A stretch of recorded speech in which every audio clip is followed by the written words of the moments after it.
Hello there. In this tutorial, we will be looking at how to configure your Facebook group after initial creation on your Facebook group. Basically, it gives us several options that we need to fill out to make sure that your Facebook group is both attractive and informative to the target audience that you need to add to your group. So compared to a Facebook fan page, managing and configuring a Facebook group is pretty much easier and much simpler than a Facebook fan page. Upon initial creation, just like the Facebook fan page, uploading a banner is essential to make sure that your Facebook group is informative and it gives you a certain brand or a personalized feel onto it. Same dimensions apply. 851 pixels by 315 pixels is the efficient size for your Facebook group banner.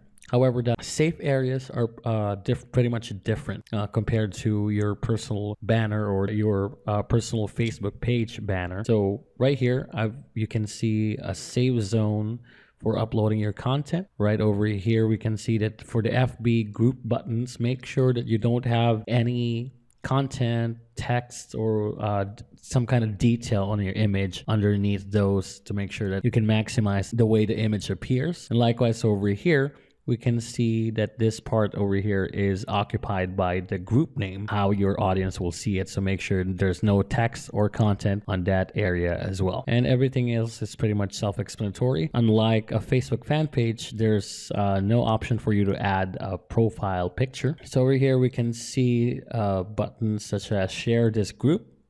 Basically, if you're the moderator or the creator of the group, you can actually have this shared on your personal timeline, or you can share it on a friend's timeline. You can also share it within a different group or share on a personal page that you manage. And lastly, can you share the group or promote the group in a private message or a PM towards one of your friends or some people that you can message. You can tag in a people in your post if you're going to post it on your timeline, write something about it. Let's say if you're promoting it for voiceovers, and say looking for a place to stay. You can change the privacy settings on the post, so either public, friends, or more options. You can add a location and add up one of those status messages on how you're feeling, what you're doing, and click on post. Moving on, we have here a search bar on searching content within your group. Upon initial creation, it asks you to fill in a description or add a description for your group to make sure that people know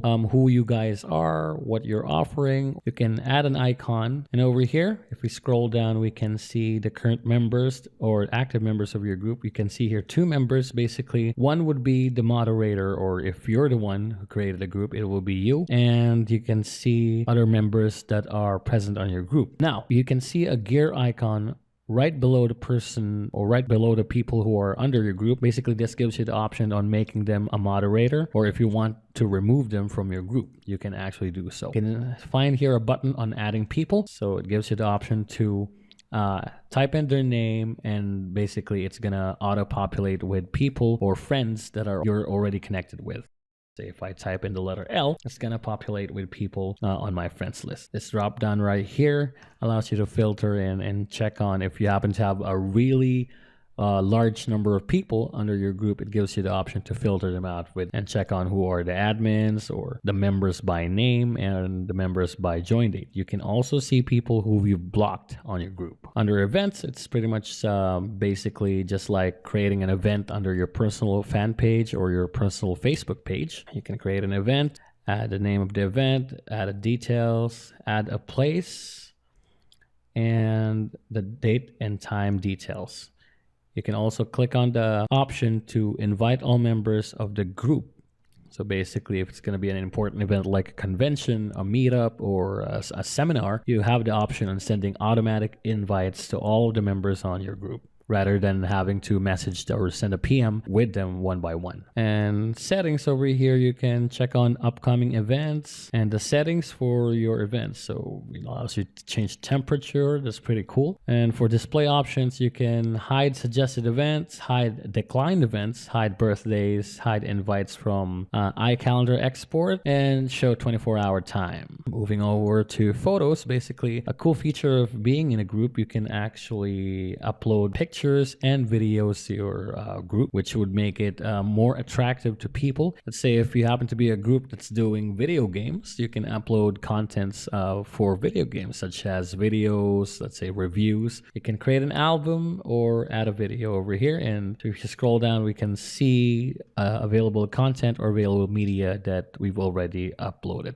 And of course, lastly, under files, you can actually upload files that your group members can access. Usually it would be a directory of the members on your group, other documents or files that you need to share with your group. Just make sure that they're not copyrighted, because Facebook usually is pretty strict on the files that you share. And if we click on the settings icon over here right beside notifications, you can see pretty much similar stuff that we've discussed a while ago. Add people, manage groups, send a group message, create an event, add to favorites. Basically, if you have this group added to your favorites, and it's going to appear under your groups over here as your favorite, just like this one. You can hide a group, or you can create a new group. And report a group, this is a feature if you happen to be in a group that shares offensive material, or if you think that the people over there are a bit crazy, you can actually report the group to Facebook administration.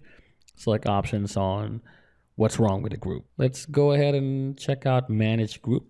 This gives us several options over here. Member requests. If you have your settings for your group that your members need to be approved upon joining, you will be able to see member requests over here. So as long as your group is searchable and they can add themselves, you as an administrator would need to approve them if that would be the settings. Reported to admin. Basically, these are stuff that have been reported to you or other administrators, if there's offensive material, if they do offensive stuff on your group. Group information, again, this is where you add a description on who you guys are and what your group is all about. And request notifications, if you want to get notifications when people ask to join your group, or if you want the option to only see requests to join when visiting the group. Now going under edit group settings, it gives us the same options as when we initially created a group, such as the group name. You can even change the icon under group. Again, privacy settings, public, anyone can see the group, its members, and their posts.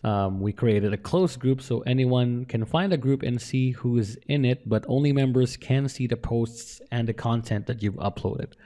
And lastly, secret group, only members can find the group and see posts. So this is if you're pretty much heavy on privacy and you want your group to be secured, you can go ahead and make it a secret group. Membership approval. Any member can add or approve members. If you want people to freely add themselves up and get approved automatically, or any member can add members, but an admin must approve them. Again, if you want, if you're heavy on security for your group, or if you want to filter out the people who joins your group, you can select this one. For web and email address, again, this is a cool feature for Facebook. You actually have an email dedicated to you, and you can create a customized URL or a customized email address for your group. You just have to make sure that the URL or the name is not yet taken by any other people or any other groups. Again, adding the description. Tags are pretty much related to SEO purposes and how you want your group to be much more accessible and searchable over the net. So add keywords that are related to your group, such as if you're into video games, we can go ahead and add them. So you can click on those. There's actually an auto populated suggestions that you can use, or you can create your own. And for posting settings, by default, members and admins can post to the group, or you can change that to if you want only administrators to post to the group. And likewise, lastly, you can have the option to pre-approve or approve posts by members before they get posted to the group. Don't forget to click on save after changing the settings on your group. And basically, in a nutshell, that's how we manage your Facebook group. Thank you for watching.